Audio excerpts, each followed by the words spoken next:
Welcome to Sawdust and Cornbread. In today's video, I'll explain how you can take an old ceiling fan and turn it into beautiful, elegant under cabinet storage for your stemmed glassware. I use it to hold my stemmed iced tea glasses, but whatever your beverage of choice, this rack fits the bill. Getting ready to take down or replace an old ceiling fan? Hold on to those ceiling fan blades and create an elegant option for storing your stemmed glasses. The first thing you need for this project is old ceiling fan blades. I used my daughter's old fan. It was showing some age, not running that well, so we were going to replace it. But if you don't have ceiling fan blades and you don't know a friend who's getting ready to replace a ceiling fan, you can usually find old ceiling fans at the popular thrift stores for about $5. You'll need to remove the hardware and it'll need a thorough cleaning, but it's nothing that a little liquid dish soap, vinegar, and hot water can't take care of. The next thing you need for the project are some thin strips of scrap wood. Something like paint stirring sticks or wood shims are ideal. To be honest, I had some thick cork strips laying around and that's what I used for mine.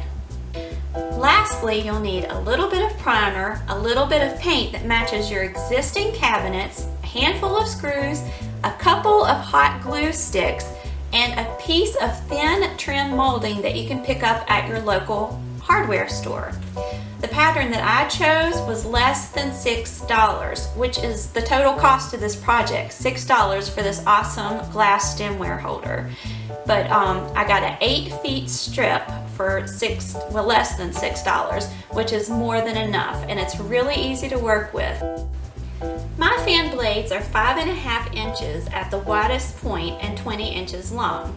I decided to use 5 blades with enough space between each for 2 stemmed glasses, one behind the other. You can customize the project any way you want, depending on the width of your cabinet and the size of your ceiling fan blade. I cut a straight edge at the front and back of the fan blades to make it flush with the back wall of the cabinet, behind the cabinet, and the front face of the cabinet. You need the trim pieces to act as a spacer and allow a little gap between the bottom of your cabinet and the fan blades. This allows you to slide your stemmed glassware in and out easily. For my iced tea glasses with the stem, I only needed about 1.5 inches space, a little 1.5 inch gap to slide them in and out.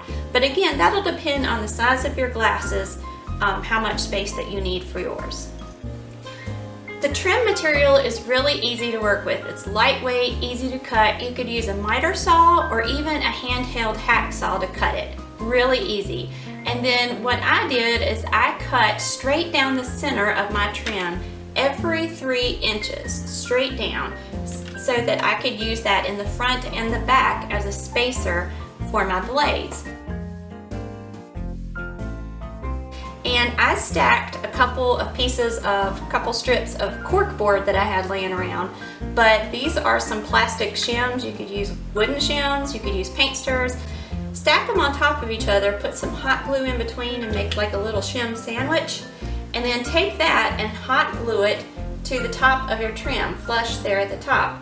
And what that does is it creates, this will still be attached, it creates a surface for you to attach to the underside of your cabinet. Now you can add a line of hot glue to the top surface of this trim piece and stick it to the edge of your cabinet. That's going to hold it in place and allow you to drill your holes. Match up the rear of your fan blade to the rear wall and back edge of the cabinet right under the trim that you just glued on. Drill a hole through the fan blade and the stacked wood pieces you glued to the trim. Drive a screw through your pre-drilled hole and secure the trim to the underside of your cabinet. Repeat the same process for the front side of your fan blade. It's best to go one fan blade at a time and put the screw in the back of the blade and then the screw in the front of the blade, then move on to your next fan blade. To give the rack a more finished appearance, I cut a piece of trim to fit the gap where there wasn't a fan blade in the front and took that all the way to the wall. I also cut 2 pieces at a 45-degree angle to fill in the gap in the corner and took that all the way to the rear wall.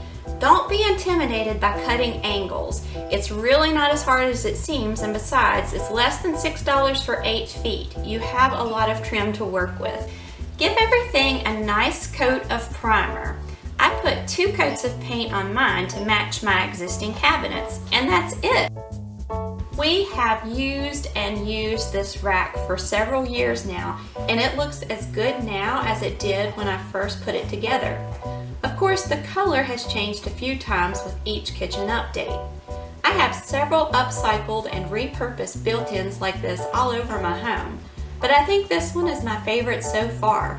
An artist friend of ours visited one time and pointed out that particular piece and said that was his favorite upcycled piece in our home as well. Not too shabby for an old ugly ceiling fan.